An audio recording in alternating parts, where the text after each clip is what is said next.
Good morning, guys.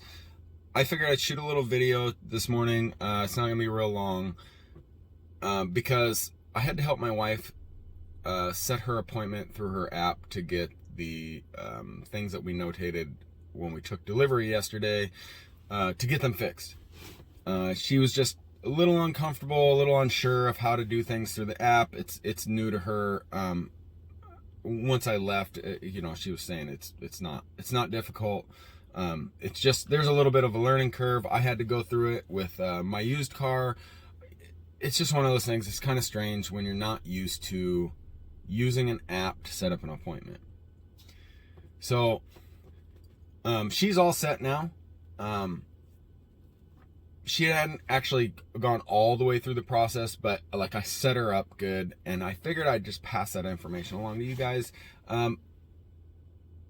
She asked me not just because I'm her husband, but because I've done it, and I could see other people wanting that information. So here's some helpful stuff that I went through that she just went through this morning that might help you out if and when you're in the same situation. So gonna just jump right in. When you bring your car home, you take delivery or you buy a used one, third party, through Tesla, it does not matter. You need a Tesla account. You're going to make that Tesla account.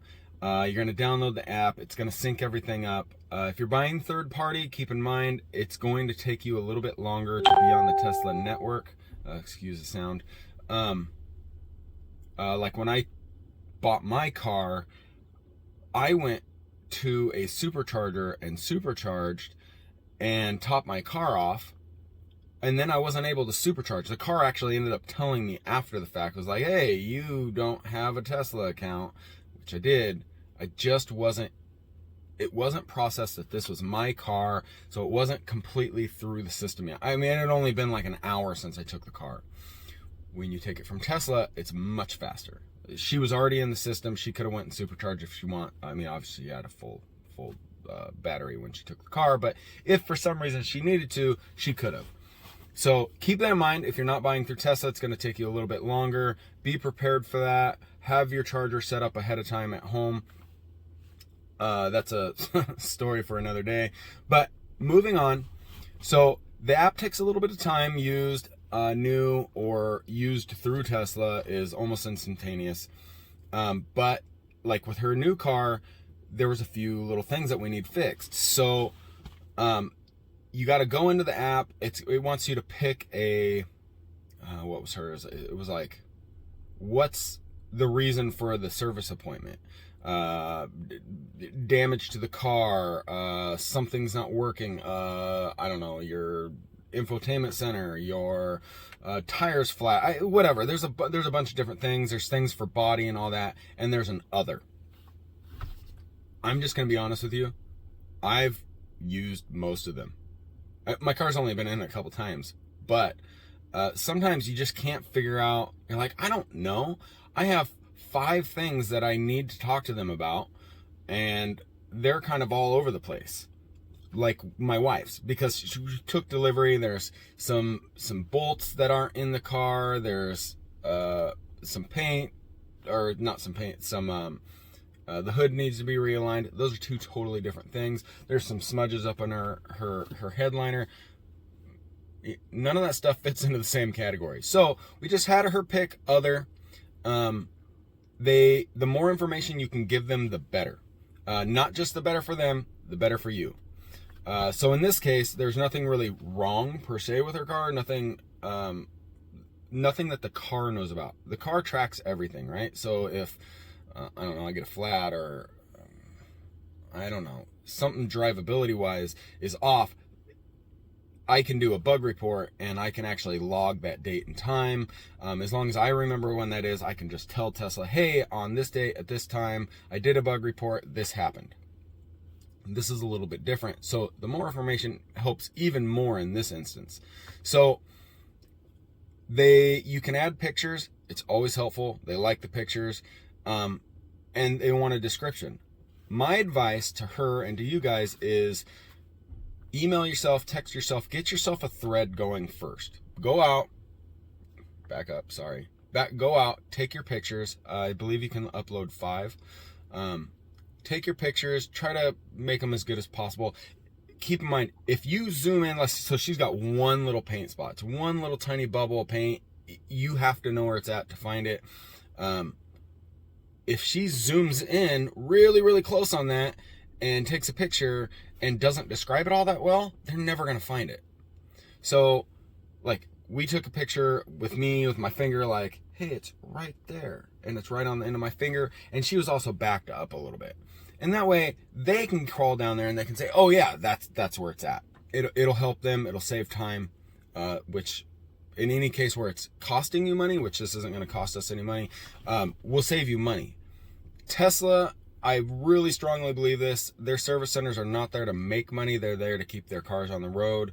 I'm not just like reading one of their press releases, although it has been in one of their statements before, but I just honestly believe it. So the more time you can save, it's the better for everybody. Be detailed about what you write down, the text that you actually send them. That's why I had said first, start a thread somewhere, like email yourself, text yourself, whatever it is.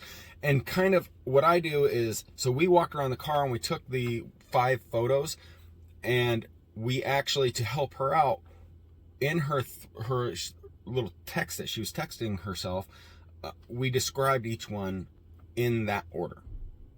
And that way she can go back through before she opens up her app. She can reread it, make sure it all makes sense, and she can just cut and paste. It makes it so much easier. She ended up picking other. We added everything we possibly could remember in at that time, and then added the photos in. You're not necessarily done at that point. I've had Tesla call me and be like, yo, so for instance, I thought you have to make a service appointment for everything. Even if it's just to ask a question, it's kind of dumb, but they don't care. So I've learned to be like, whatever, I'll just make the appointment and they'll figure it out. They'll call or text you. In my instance, the service guy called me. He was like, hey man, I didn't think a text was needed here. It's just much easier if I call you. I hope you don't mind. Obviously I don't. My issue was when I'd get in my car, none of my screens would turn on. I mean, it'd take like 60 seconds or longer. And I know that's not an eternity, but if you are in a hurry, waiting 60 seconds and you're like, this hasn't done this before, what's going on? That's kind of concerning. I had not even thought about it, but I had turned it into like, I don't even remember what the mode is, like eco mode or something like that. So it's like to save the battery. Well, what that's doing is it's essentially turning everything off once I get out of the car. Otherwise, there's a little bit of juice being used to kind of keep everything running in the background. So I'd essentially turn that off, so it takes a few seconds longer to get the car going. So he called me up. I was like, hey man, just turn that off and you'll be good. And he was 100% right. So just keep those things in mind. Like I was saying, don't be afraid to list everything you possibly can in one appointment. Otherwise, if you need to go in there, you risk having to like change that appointment, and it might end up being a later appointment. That did happen to me once. It ended up working out in the end, but if you're pressed for time or real busy and don't want to be making new appointments, just list everything that you can. A lot of times they will start a text thread through the app with you, and if you forgot something, you can add it in there as well. So be descriptive. Don't be afraid of the app. Add as much stuff in there as you can anytime that you're going through them. And if you only have a few things, don't even worry about it. Just do it. They're not really that expensive. It's never cost me a ton of money to have my car taken care of at the service center. Anyway, I hope that's helpful to you guys. If you need any more information or want any more information, or I don't know, you want me to film something, leave a comment below, like, subscribe. Don't, it doesn't matter to me, I guess.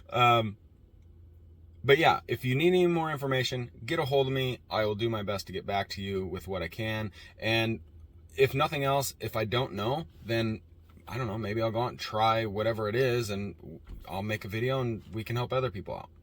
Thanks for watching. Till next time, see you guys later.